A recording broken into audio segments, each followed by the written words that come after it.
Hi friends, welcome to our channel. இது ஒரு Lenin cotton saree தான். இதுக்கு வந்து ப்ளவுஸ் நான் எப்படி ஸ்டிச் பண்ணுறேன்னு சொல்லிட்டு உங்களுக்கு காட்டுறேன். இது ஆக்சுவலாக பேக் சைடு வந்து ரவுண்ட் நெக்கு, ஃப்ரண்ட்டும் ரவுண்ட் நெக்கு தான். பட் ஸ்லீவில் மட்டும் ஏதாவது ஒரு சின்னதாக ஒரு டிஃப்ரெண்ட் கொடுங்கக்கா அப்படின்னு சொல்லி கேட்டிருந்தாங்க. அதனால் நான் ஒரு சின்னதாக ஒரு கர்வ் கட்டிங்கில் வந்து ஸ்டிச் பண்ண போகிறேன். ரொம்ப லைட்டாக தான், நம்மளுக்கு ஹெவியாகவும் இருக்கக்கூடாது, கொஞ்சம் லைட்டாக இருந்தால் போதும் அப்படின்னு அவங்க சொன்னாங்க. அதனால் ஒரு சின்னதாக கர்வ் கட்டிங் வந்து ஸ்டிச் பண்ணலாம் அப்படின்னு சொல்லிட்டு நான் எடுத்திருக்கேன். ஆக்சுவலாக இது நைட்டில் தான் கட் பண்ணி ஸ்டிச் பண்ணேன். அதனால தான் உங்களுக்கு லைட்டிங் வந்து வீடியோ வந்து கொஞ்சம் டார்க்காக இருக்கிற மாதிரி இருக்கும். பட் அட்ஜஸ்ட் பண்ணிக்கோங்க. ஏன்னா இந்த டிசைன் வந்து நான் நைட்டில் தான் ஸ்டிச் பண்ணேன். சரி, வீடியோ வந்து ஏன் அப்லோடு பண்ணிடலாம் அப்படின்னு சொல்லிட்டு ரொம்ப நாளாக ஆச்சு இந்த வீடியோ எடுத்து. பாருங்கள், நார்மல் ஸ்லீவ் வந்து நீங்கள் எப்படி கட் பண்ணிங்களோ சேம் அதே ப்ரொசீஜரில் நீங்கள் கட் பண்ணி எடுத்துக்கோங்க. எடுத்துட்டு அதுக்கப்புறம் அட்டாச் பண்ணிவிட்டு அதுக்கப்புறம் நம்ம வந்து எப்படி ஸ்டிச் பண்ணுறேன்னு சொல்லிட்டு பார்க்கலாம். ஆக்சுவலாக இது டிசைன் வந்து ரொம்ப கர்வ் இல்லாமல் ஒரு சிம்பிளாக தான் இருக்கும் பார்க்குறதுக்கு. ஆனால் ப்ளவுஸ் வியர் பண்ணும்போது சூப்பராக இருந்துச்சு. இந்த வீடியோ எடுத்து கூட ரொம்ப நாளாச்சு, உங்கள்கிட்ட அப்லோட் பண்ணணும்னு சொல்லி நினச்சிட்டே இருக்கேன். ஏதாவது ஒரு ஒர்க் பிஸியில் உங்களுக்கு அப்லோடு பண்ண முடியலைங்க. சரி, இன்றைக்கி வந்து நம்ம ஷேர் பண்ணிடலாம் அப்படின்னு சொல்லிட்டு தான் உங்களுக்கு வீடியோ அப்லோட் பண்ணுறேன். இந்த மாதிரி சின்ன டிசைன்ஸ் வந்து என்னோடய சேனலில் நிறைய போட்டிருக்கேன். நீங்கள் தவறாமல் என்னோடய சேனலை சப்ஸ்கிரைப் பண்ணிக்கோங்க. அப்போ தான் நான் போடுற ஒவ்வொரு வீடியோஸும் உங்களுக்கு நோட்டிஃபிகேஷனில் வரும். அப்போ தான் நீங்கள் புதுசாக ப்ளவுஸ் டிசைன்ஸ் வந்து ஸ்டிச் பண்ணுறதுக்கு உங்களுக்கு யூஸ்ஃபுல்லாக இருக்கும். இந்த ப்ளவுஸ் லைனிங் ஸ்டிச் பண்ணுறதுல என்ன எழுதியிருக்கேன்னா ஸ்லீவ் டிசைன் அப்படின்னு சொல்லிட்டு நான் எழுதியிருப்பேன். ஏன்னா அவங்க வந்து ப்ளவுஸ் கொடுக்கும்போது என்னென்ன சொல்கிறாங்கன்னு சொல்லிட்டு நான் அந்த ப்ளவுஸ்லேயே நோட் பண்ணி வச்சுக்குவேன்.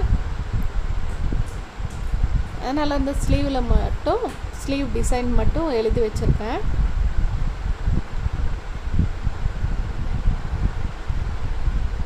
நீங்களும் இந்த மாதிரி ஸ்டிச் பண்ணுறதுக்கு ட்ரை பண்ணி பாருங்கள். ரொம்ப ஈஸியான மெத்தடு தான், ரொம்ப ஹெவியாலாம் ஒன்றும் கிடையாது, ரொம்ப ஈஸி தான். பிகினர்ஸ் கூட இந்த ப்ளவுஸ் வந்து ஸ்டிச் பண்ணலாம். மெயினாக என்னோடய சேனலில் வந்து நிறைய வீடியோஸ் வந்து நான் பிகினர்ஸ்க்காகவும் போட்டிருக்கேன். ஏன்னா நம்ம சேனலில் ஆல் கேட்டகிரிஸ் டைலர்ஸும் நம்ம பார்க்குறாங்க. இப்போ தான் புதுசாக தைக்கிறவங்களும் பார்க்குறாங்க, இல்லை ரொம்ப வருஷமாக ப்ளவுஸ் தைக்கிறவங்களும் பார்க்குறாங்க. அதனால் வந்து நாங்கள் எல்லாருக்கும் தகுந்த மாதிரி தான் நான் வீடியோஸ் போடுவேன். ரொம்ப ஹெவியான மாடல் மட்டுமே போட்டுட்டு இருக்க மாட்டேன், அதே மாதிரி ரொம்ப சிம்பிளான டிசைன்ஸும் போட்டுட்டு இருக்க மாட்டேன். மேக்ஸிமம் நான் என்ன ஸ்டிச் பண்ணுறேனோ உங்களுக்கு அப்படியே வீடியோ எடுத்து போடுறேன். இது என்ன சின்ன டிசைன் தானே, இது கூட ஷேர் பண்ணணுமா அப்படின்னு ஒரு சில பேர் வந்து நினைப்பீங்க. இதுவும் தெரியாதவங்க நிறைய பேர் இருப்பீங்க இல்லையா, அவங்களுக்காக நான் இந்த வீடியோ போடுறேன். என்னோடய சேனலில் வந்து நான் என்ன ஸ்டிச் பண்ணுறேனோ அது அப்படியே உங்களுக்கு நான் வீடியோவை எடுத்து வீடியோ போடுறேன். கண்டிப்பாக பிடிச்சிருந்தால் லைக் பண்ணுங்கள், ஷேர் பண்ணுங்கள், மறக்காமல் சப்ஸ்கிரைப் பண்ணிக்கோங்க. இப்போ வந்து ஒரு இன்ச் 1.5 இன்ச் அளவுக்கு நான் கேன்வாஸ் பேப்பர் எடுத்திருக்கேன். எதுக்குன்னாக்கா நம்ம ஸ்லீவுக்காக ஸ்டிச் பண்ணுறதுக்கு. கேன்வாஸ் பேப்பர் யூஸ் பண்ணி ஸ்டிச் பண்ணும்போது நம்மளுக்கு ஒரு ஸ்டிஃபாக இருக்கும், அதே சமயம் நீட்டாகவும் இருக்கும். வெறும் லைனிங் கிளாத்தில் மட்டும் ஸ்டிச் பண்ணாக்கா அந்தளவுக்கு நம்மளுக்கு ஃபினிஷிங் வந்து இருக்காது. அதே மாதிரி வந்து ரொம்ப மெலிசாக இருக்கிற மாதிரி இருக்கும் அந்த டிசைன் வந்து. அதே கேன்வாஸ் பேப்பர் வச்சு நம்ம ஸ்டிச் பண்ணும்போது நம்மளுக்கு ரொம்ப திக்காக இருக்கிற மாதிரி இருக்கும். அது வந்து மடிக்காமல் இருக்கும். நம்ம ஸ்லீவ் வந்து ஏதாவது வேலை பண்ணிகிட்டு இருக்கும்போது வந்து மடிக்காமல் நீட்டாக நம்ம எப்படி ஸ்டிச் பண்ணுறோமோ அது அப்படியே இருக்கும். அதனால் நீங்கள் கேன்வாஸ் பேப்பர் யூஸ் பண்ணி பாருங்கள், இது மாதிரி சின்னதாக கர்வில் கட் பண்ணிக்கோங்க. கட் பண்ணிவிட்டு நம்ம ஸ்லீவில் அட்டாச் பண்ணிவிட்டு அதை அப்படியே கர்வ் வந்து அப்படியே திருப்பி விடலாம். 1.5 இன்ச் அளவுக்கு நான் கேன்வாஸ் பேப்பரை எடுத்துகிட்டு அந்த கர்வ் கட் பண்ணிவிட்டு அதுக்கப்புறம் ஒரு இன்ச்சு இருக்கிற மாதிரி நீங்கள் அந்த கேன்வாஸ் பேப்பரை வந்து யூஸ் பண்ணிக்கோங்க. பாருங்கள், சின்னதாக லைட்டான கர்வ் தான், ரொம்ப ஹெவியாக இல்லாமல் லைட்டாக இருக்கிற கர்வ் மாதிரி தான் நான் கட் பண்ணியிருக்கேன். உங்களுக்கு கைக்கு எப்படி வருதோ அந்த ஷேப் வந்து அப்படியே கட் பண்ணிக்கோங்க. இப்படி தான் இருக்கணும் அப்படின்ற மாதிரிலாம் எதுவும் கிடையாது, நாம் தைக்கிறது தான் டிசைனு. அதனால் எப்படி வேணாலும் நம்ம டிசைன் கொடுத்து ஸ்டிச் பண்ணிக்கலாம். பாருங்கள், இந்த மாதிரி அந்த வளைவான ஷேப்லேயே நீங்கள் தையல் போட்டுக்கோங்க. உங்களுக்கு முடிஞ்சதுன்னா நீங்கள் கேன்வாஸ் பேப்பரை வந்து அயன் பண்ணிக்கோங்க ப்ளவுஸில் வச்சு. அப்படி வச்சிட்டிங்கன்னா இந்த மாதிரி தையல் போட வேண்டிய அவசியம் இருக்காது. நான் வந்து அயர்ன் பண்ணாமல் சரி டக்குன்னு முடிக்கணும் அப்படின்னு சொல்லிவிட்டு நான் அப்படியே மிஷின்லேயே வச்சு தையல் போட்டுக்கிறேன். பாருங்கள், நம்ம எந்த அளவுக்கு வந்து வளைவான ஷேப்பில் கட் பண்ணமோ அதே ஷேப்லேயே தையல் போட்டுக்கிறேன். இது வெறும் வந்து லைனிங்கில் மட்டும், ப்ளவுஸோட ஸ்லீவில் லைனிங் கிளாத்தில் மட்டும் கேன்வாஸ் பேப்பரை அட்டாச் பண்ணிகிட்டு இருக்கேன். 2 ஸ்லீவும் அதே மாதிரி அட்டாச் பண்ணிக்கிறேன்.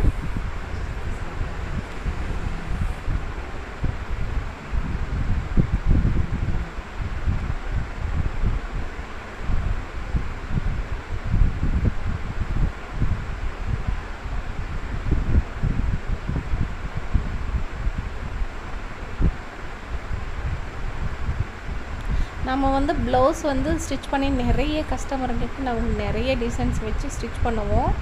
அப்போ நம்மளுக்கு ஒரு என்ன தோணும்னா, நாமளும் நம்மளோட சாரீக்கும் இந்த மாதிரி ஸ்லீவ் தைச்சிக்கணும், இந்த மாதிரி நெக்கு தைச்சிக்கணும் அப்படின்னு நம்மளுக்கு தோணுவோம். ஆனால் மோஸ்ட்லி டைலருங்க நிறைய பேர் வந்து எல்லாரோட ப்ளவுஸும் நம்ம ஸ்டிச் பண்ணி கொடுப்போம். ஆனால் நம்மளோட ப்ளவுஸ் வந்து எப்போவுமே அவசரத்துக்கு தகுந்த மாதிரி நம்ம ஸ்டிச் பண்ணிக்குவோம்.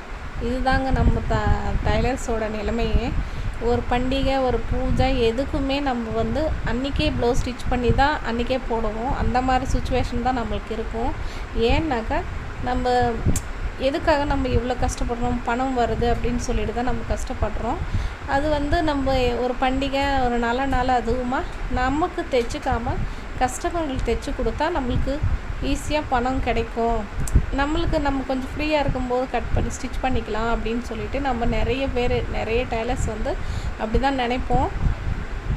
ஏன்னா நம்மளுக்கு வேறவங்களுக்கு ஸ்டிச் பண்ணி கொடுத்தா நம்மளுக்கு பணம் கிடைக்கும். பட் நம்மளுக்கே ஸ்டிச் பண்ணிட்டா பணம் கிடைக்கிறதில்ல, நம்மளுக்கு தானே, நம்ம கொஞ்சம் நிதானமாக தைச்சிக்கலாம் அப்படின்னு சொல்லிட்டு நம்ம விட்டுடுவோம்.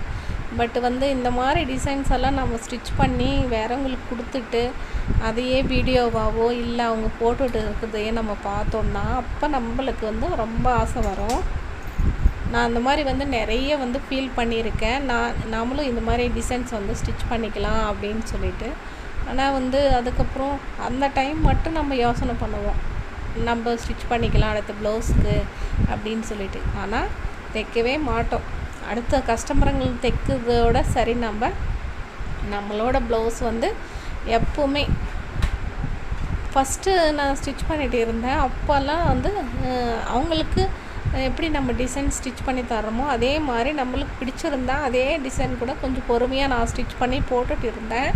அதுக்கப்புறம் வர நம்ம கஸ்டமர்களுக்கு துணி வந்து ஜாஸ்தியாக வர ஆரம்பிச்சோன்னா என்ன ஆகும்னாக்கா, சரி நம்ம இந்த கஸ்டமருக்கு முடிச்சு கொடுத்துடலாம், நம்மளை தைச்சிக்கிறத விட இந்த கஸ்டமருக்கு ஸ்டிச் பண்ணி கொடுத்துட்டோன்னா நம்மளுக்கு பணமும் கிடைக்கும், அவங்கக்கிட்ட அவங்க ஒரு பேச்சு வாங்க வேண்டியது இல்லை அப்படின்னு சொல்லிட்டு நம்ம நினைப்போம்.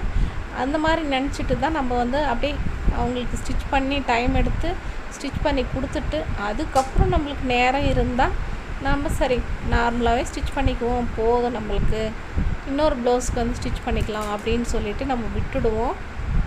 அந்த மாதிரி தான் நிறைய டெய்லர்ஸோட வேலையே.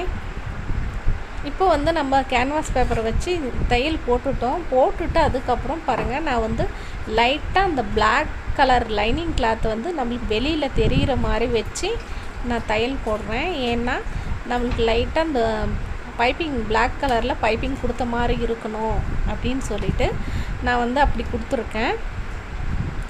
ஏன்னா ஆரஞ்சு கலர் தானே ப்ளவுஸு அந்த பார்டர் கிட்ட, அதனால் நம்ம ஆரஞ்சு கலர் ப்ளவுஸ் இருக்கிறதுனால நம்மளுக்கு அந்த பிளாக் கலர் வந்து பைப்பிங் கொடுத்தா நல்லா இருக்கும்னு நான் ஃபீல் பண்ணேன். சரி நம்ம லைனிங் கிளாத்தையே அப்படியே கொஞ்சம் எடுத்து விட்ட மாதிரி அந்த லைனிங் கிளாத் தெரிகிற மாதிரி நம்ம தையல் போட்டோம்னா அப்படியே பைப்பிங் கொடுத்த மாதிரி இருக்கும் அப்படின்னு சொல்லிட்டு நான் அப்படியே எடுத்து விட்டு தான் ஸ்டிச் பண்ணியிருக்கேன். உங்களுக்கு இந்த வீடியோவை பாருங்கள், உங்களுக்கு புரியலைன்னா சொல்லுங்கள், நான் மறுபடியும் இதே வீடியோவை இன்னொரு ப்ளவுஸ் தைச்சி உங்களுக்கு வீடியோ கிளாரிட்டியோடு போடுறேன். இந்த ப்ளவுஸ் டிசைன் உங்களுக்கு பிடிச்சிருந்தா லைக் பண்ணுங்கள், ஷேர் பண்ணுங்கள், மறக்காமல் சப்ஸ்கிரைப் பண்ணிக்கோங்க, எனக்கு சப்போர்ட் பண்ணுங்கள். நான் நிறைய வீடியோஸ் போடணுன்னு தான் நினைக்கிறேன், பட் வந்து டைம் கிடைக்காதனால, அதுவும் இல்லாமல் இப்போ சம்மரில் வந்து கரண்ட் வேறு இருக்க மாட்டேங்குது. உங்கள் ஊரில் எப்படின்னு எங்களுக்கு தெரியல. மற்றபடி எங்கள் ஊரில் வந்து கரண்ட்டு, எங்கள் ஏரியாவில் வந்து கரண்ட் போயிட்டு வருது. அதனால் ப்ளவுஸ் தைக்கிறவே முடியலைங்க. வீட்டு வேலை செஞ்சுட்டு நம்ம ப்ளவுஸ் தைக்கணுன்னு உட்காரும்போது தான் கரெக்ட் ஆஃப் ஆகும். அப்படி நம்ம கரண்ட்டு வந்த பின்னாடி நம்ம ஸ்டிச் பண்ணணுன்னா சரி அவசரமாக பார்த்து தைப்போம். அதனால் நிறைய ப்ளவுஸ் வந்து தைக்க முடியறதில்ல. கஸ்டமர்களுக்கு தைச்சி கொடுத்தா போதும் அப்படின்னு சொல்லிவிட்டு நான் விட்டுடுறேன். பாருங்கள் ஃப்ரெண்ட்ஸ், இந்த அளவுக்கு சும்மா ஒரு லைட்டாக கர்வ். இது வந்து பார்க்குறதுக்கு உங்களுக்கு ஃபினிஷிங் இல்லாத மாதிரி தான் இருக்கும். நீட்டாக இல்லையே அப்படின்னு கூட நீங்கள் நினைப்பீங்க. பட் வந்து அவங்க வியர் பண்ணி காட்டும்போது சூப்பராக இருந்துச்சு. சின்னதாக லைட்டாக நம்மளுக்கு பர்ஃபெக்டாக இந்த ஷேப் தான் வரணும் அப்படின்றது கிடையாது. சும்மா வளைவு வந்து எப்படியோ உங்களுக்கு அப்படி போகிற போக்கில் நம்ம கோலம் போட்டு போவோம் இல்லையா, ஒரு கோலம் போடுவோம். அது ரங்கோலி கோலம் எப்படி போடுவோம், நம்மளுக்கு கைக்கு வந்த மாதிரி போடுவோம் இல்லையா, அதே மாதிரி அந்த ப்ளவுஸும் எனக்கு கைக்கு வந்த மாதிரி தான் நான் கட் பண்ணேன். எந்த ஒரு மெஷர்மெண்ட் இல்லாமல், எந்த ஒரு இதுவும் இல்லாமல் தான் கட் பண்ணேன். பாருங்கள், ஒரு லைட்டான கர்வ் தான் நம்மளுக்கு கிடச்சிருக்கு. இந்த அளவுக்கு இருந்தால் போதும், ஓகே தான். அதனால் நான் ஓகேன்னு சொல்லிவிட்டு விட்டுட்டேன். இன்னொரு ஸ்லீவும் இதே மாதிரி நான் ஸ்டிச் பண்ணி எடுத்துக்கிறேன். இதில் வந்து ஃப்ரண்ட் பார்ட் எது, அப்புறம் லெஃப்ட் ஹேண்ட் எது, ரைட் ஹேண்ட் எதுன்னு சொல்லிவிட்டு நம்மளுக்கு தெரிஞ்சு வச்சுட்டு அதுக்கு தகுந்த மாதிரி நீங்கள் ஸ்டிச் பண்ணுங்கள். 2 ஸ்லீவ் ஒரே மாதிரி ஸ்டிச் பண்ணாதீங்க. பாருங்கள், இந்த கேன்வாஸ் பேப்பர் நான் எப்படி வச்சு அதே அந்த வளைவான ஷேப்லேயே கேன்வாஸ் பேப்பர் மேலே தையல் விழாமல் அது ஒட்டி இருக்கிற கிளாத்தில் வந்து அந்த தையல் விழுற மாதிரி பார்த்து நீங்கள் ஸ்டிச் பண்ணிக்கோங்க. எந்த கேன்வாஸ் பேப்பர் யூஸ் பண்ணி ஸ்டிச் பண்ணாலும் அந்த கேன்வாஸ் பேப்பர் மேலே தையல் விழாமல் அதுக்கு பக்கத்தில் ஒட்டிகிட்டு இருக்கிற கிளாத் மேலே நீங்கள் போட்டிங்கன்னா நம்மளுக்கு வந்து ஈஸியாக நம்மளுக்கு அந்த திருப்புறதுக்கு வந்து ஈஸியாக திரும்பும். கேன்வாஸ் பேப்பர் மேலே போடும்போது நம்மளுக்கு அவ்வளோவா நம்மளுக்கு திருப்புறதுக்கு கொஞ்சம் ஷேப் வந்து கரெக்டாக வராது.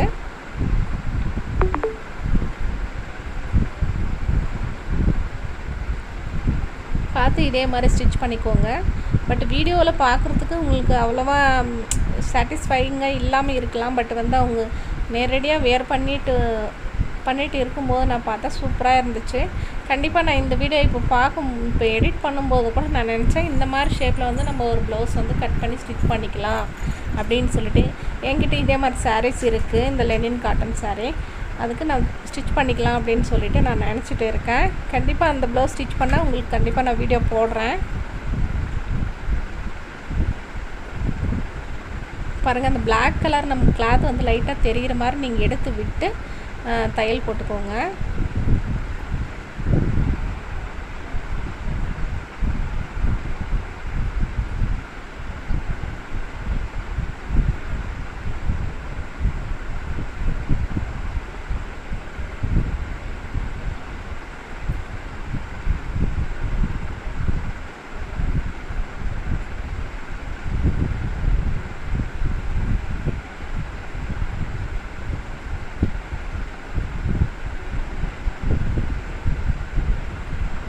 மேலே ஒரு தையல் போட்டுக்கலாம், ஒரு 1/4 இன்ச்சுக்கு.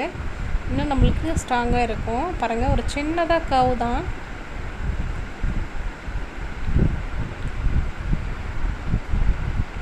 இந்த மாதிரி ப்ளவுஸ் டிசைன்ஸ் எல்லாம் நீங்கள் ஸ்டிச் பண்ணி பழகுங்க, உங்களுக்கு நீட்டாக வரும். புதுசாக நீங்கள் ப்ளவுஸ் தைக்கிறீங்களா, ஒரு வேஸ்ட்டு கிளாத்தில் வந்து இந்த மாதிரி பேட்டர்ன் வரைஞ்சிட்டு நீங்கள் ஸ்டிச் பண்ணி பாருங்கள். உங்களுக்கு ஸ்டிச் பண்ண உங்களுக்கு கரெக்டாக வரும். அதே மாதிரி ஒரு வாட்டி ட்ரை பண்ணிவிட்டு அதுக்கப்புறம் ப்ளவுஸில் வந்து கட் பண்ணி ஸ்டிச் பண்ணுங்கள், உங்களுக்கு நீட்டாக வரும். எடுத்த உடனே நீங்கள் ப்ளவுஸ்லேயே வைக்காதீங்க கை. அப்படி வைக்கும்போது ஏதாவது ஒரு தப்பு பண்ணிட்டோம்னா நம்மளுக்கு அப்புறம் அந்த ப்ளவுஸை வந்து இது பண்ணுறதுக்கு முடியாது, ஆல்டர் பண்ண முடியாது. அதனால் ப்ளவுஸில் ஸ்டிச் பண்ணுறதுக்கு முன்னாடி ஒரு வேஸ்ட்டு கிளாத்தில் இதே டிசைன் வந்து நீங்கள் ஸ்டிச் பண்ணி பார்த்துட்டு அதுக்கப்புறம் ப்ளவுஸ் கிளாத்தில் ஸ்டிச் பண்ணுங்கள். பாருங்கள் ஃப்ரெண்ட்ஸ், சூப்பரான ஒரு ஸ்லீவ் வந்து ரெடி ஆகிடுச்சு. ஒரு 10 நிமிஷத்தில் இந்த டிசைன் வந்து நீங்கள் ஸ்டிச் பண்ணிக்கலாம். ஓகே ஃப்ரெண்ட்ஸ், இந்த வீடியோ பிடிச்சிருந்தால் லைக் பண்ணுங்கள், ஷேர் பண்ணுங்கள், மறக்காமல் சப்ஸ்கிரைப் பண்ணிக்கோங்க.